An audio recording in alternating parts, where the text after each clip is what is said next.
posteridade. Como é que é? Muito menos a intensidade. Um pouco de todo esse trabalho. Acho muito mais tá bem romântico. Salve, salve, galera! Mais um Papo Reto entrando no ar. Estamos em São Paulo e vamos falar de ar e vocês vão ver a minha cara tremendo! Sim, porque eu fiz uma grande experiência. Eu fui voar de planador, fazer o voo livre. Então o meu convidado de hoje é Paulo Greca, piloto. E também tem outras coisas para contar pra gente. Brigadão, Paulo. Obrigado pelo convite, eu que agradeço.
Primeiro eu que agradeço por me levar para voar, fazer um voo livre. Foi muito legal, né? Foi muito legal. Eu não imaginava como seria, não imaginava o tamanho que era o avião, não imaginava nada. Foi muito interessante e vai ser legal esse papo para a gente poder explicar para as pessoas o que é o voo livre.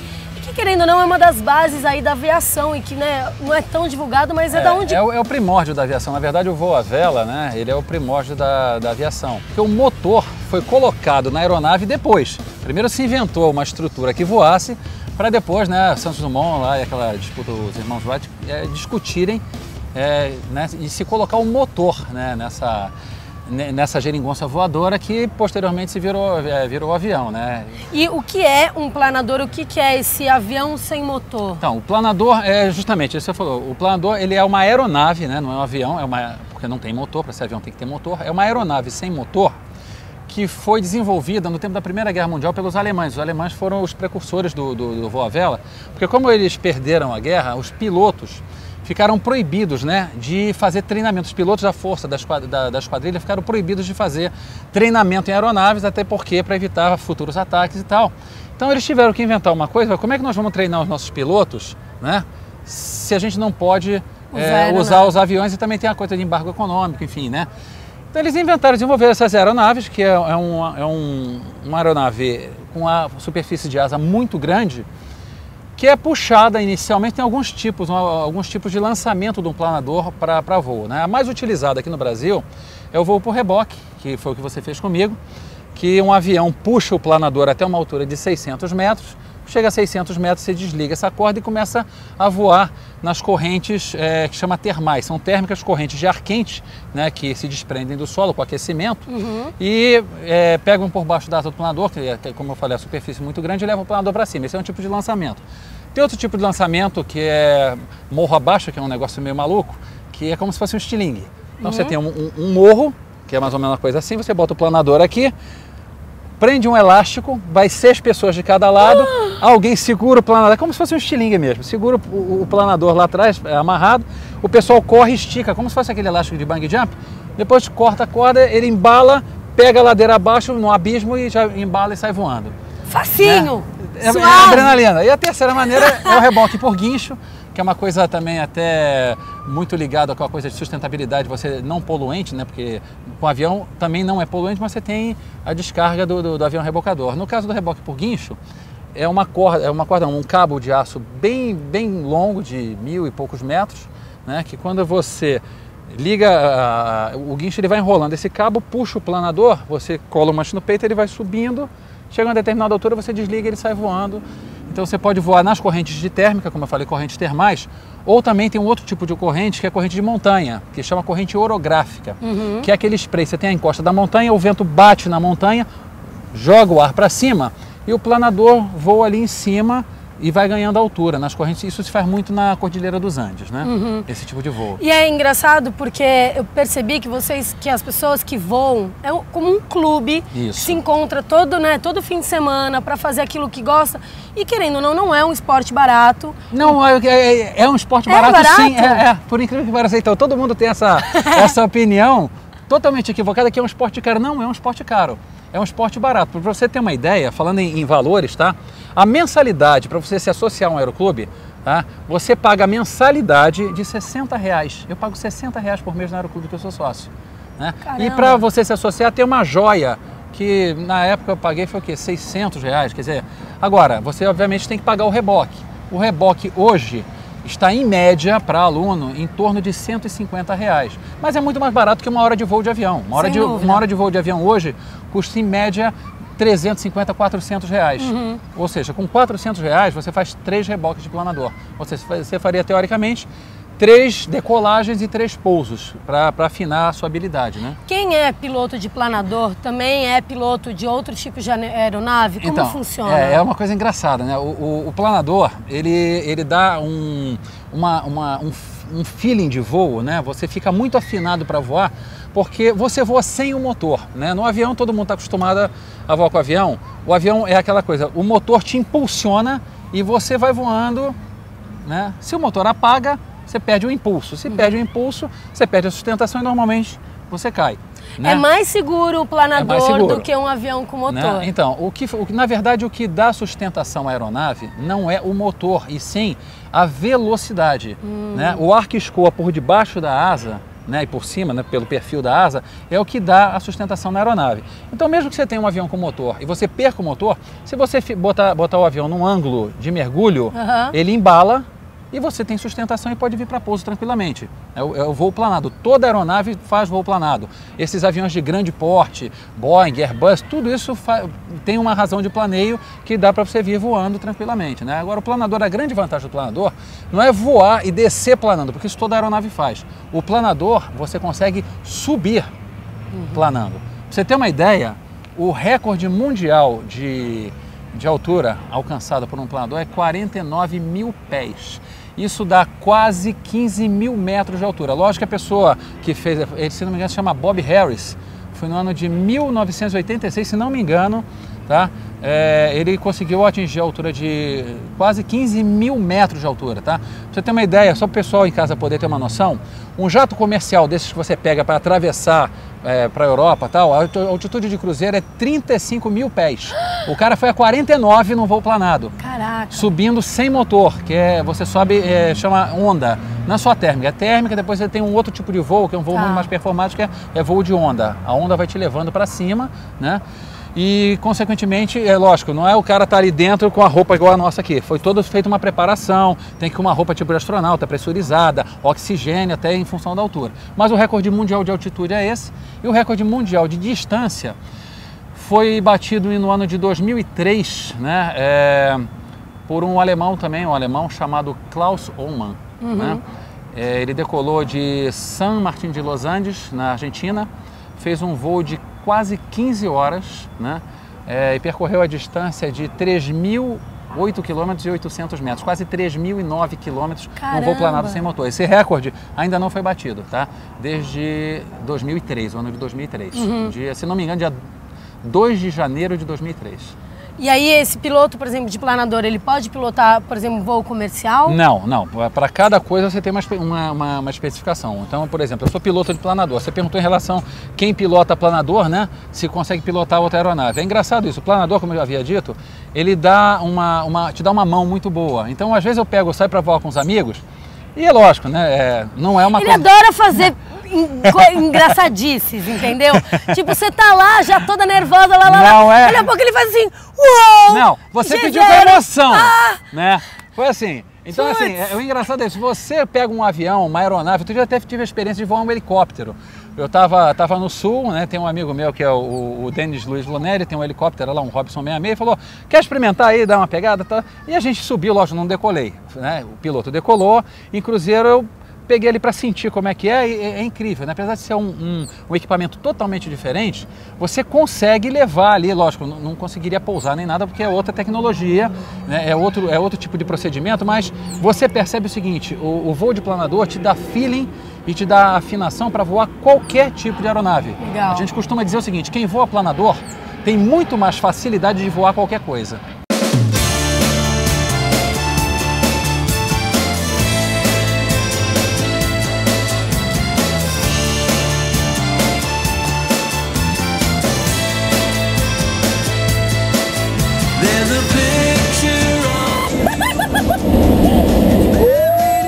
Ai, caraca, pai!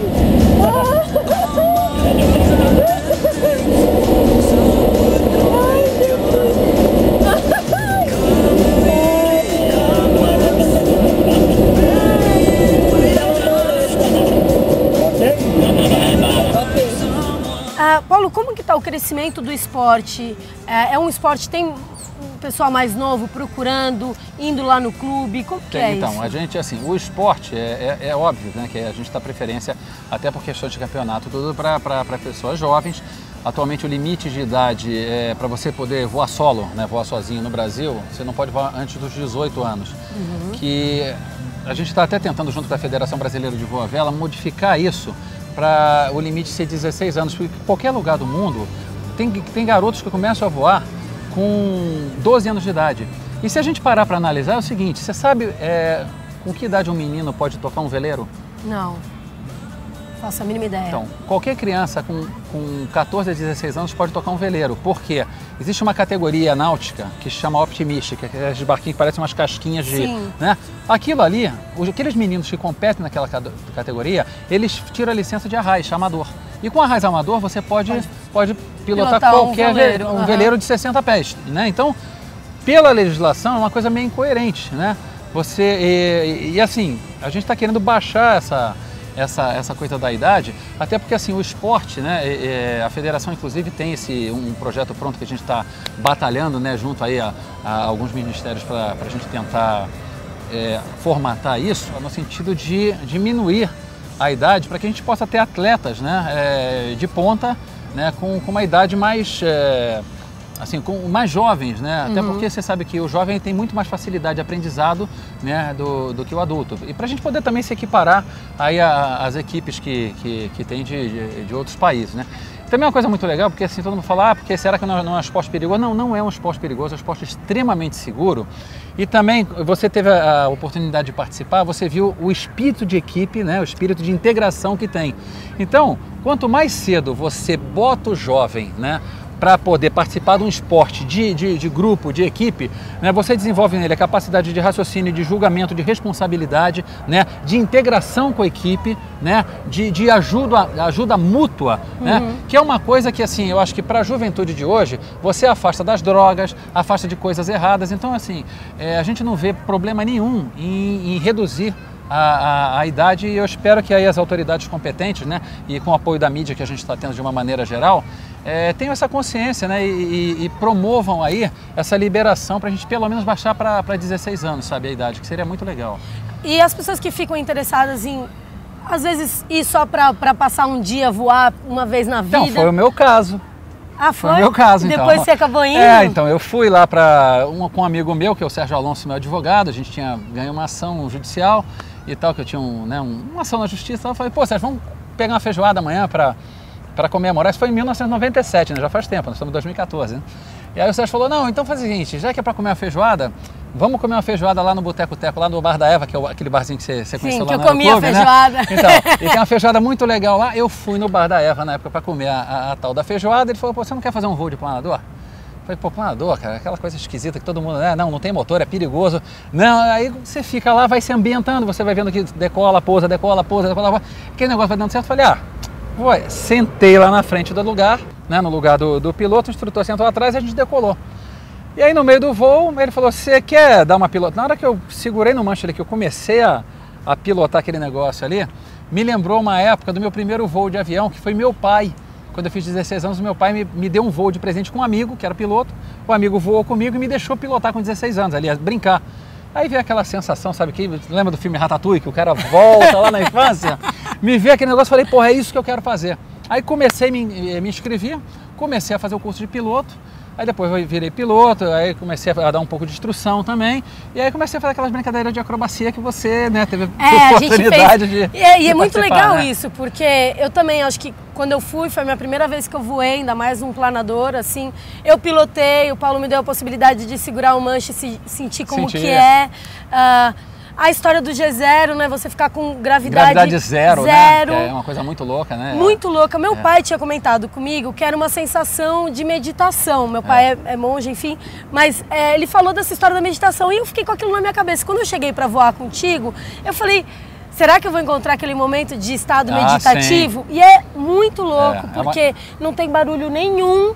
Você está no horizonte, você vê tudo para todos os lados. O cockpit, por você não estar... todo aberto, né? É todo aberto, então você tem uma visão Quer dizer, todo total. aberto assim, ele é coberto com uma bolha de acrílico, né? Mas você tem uma visão de 270 graus, né? Você vê tudo, é fantástico. E aí essa coisa, né, o Paulo virou comigo, então você consegue olhar lá de baixo, né? É uma adrenalina para quem é viciado. A terra vira céu, o céu vira terra, quer dizer... E o mais legal de tudo é que você não sente que você está virando. Na verdade, tudo que vira é a imagem. Talvez colocando as imagens, o pessoal de casa vai poder entender, né? Porque a gente dá a impressão que a gente está parado. O que vira é o mundo que está em volta, né? Isso é muito legal. Não segura, mão na coxa. Ai, meu Deus! Não tem nada atrás. Tá. Mão na coxa. Nossa, tô com frio na barriga!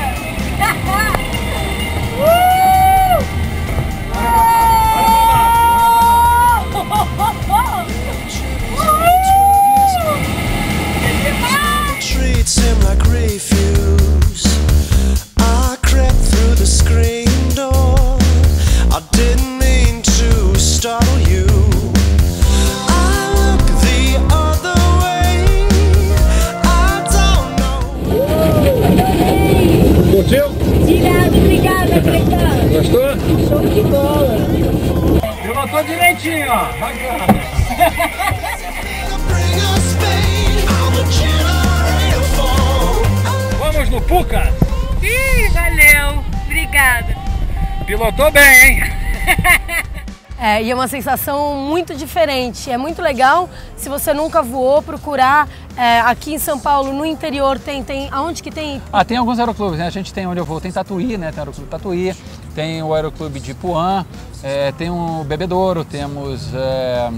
Assim, é que o Tatuí é o aeroclube mais próximo da cidade. Né? E aqui em São Paulo, então, por exemplo, você pode procurar o Aeroclube de Tatuí, você pode pagar um voo só para você juntar os amigos, passar um dia lá, cada um vai voar um pouco, porque é muito legal, eles botam a gente né, no cockpit na frente, então você tem uma visão maior ainda. Não, e é divertidíssimo. É divertidíssimo. E pra mim é um complemento, né? Porque assim, eu tenho a impressão que eu... E a sua avó pode ir. É verdade, então.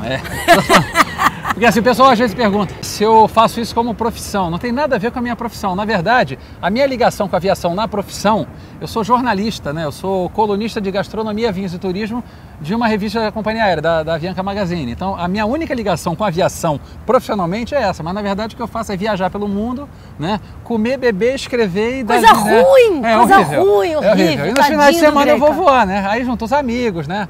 As moças bonitas, assim, às vezes que vão voar com a gente, pede aquela coisa com emoção. Você pode ser com ou sem emoção. A minha avó, né? Como você sabe... Foi sem emoção. Não, minha avó é com emoção, né? A minha avó, eu tenho uma avó de 92 anos, Dona Clara Greca, né? Que de vez em quando voa comigo, e se eu faço um voo daqueles planadinhos, assim, bem tranquilinho, ela vai falar... Pode virar que esse voo tá muito michuruca. A gente vai passar uma imagem da avó do Greca pra vocês. A minha avó gosta de voo acrobático, ela gosta de voo com emoção. Então ela gosta de que vira de ponta cabeça, faça umas curvas, mergulhe, despenque.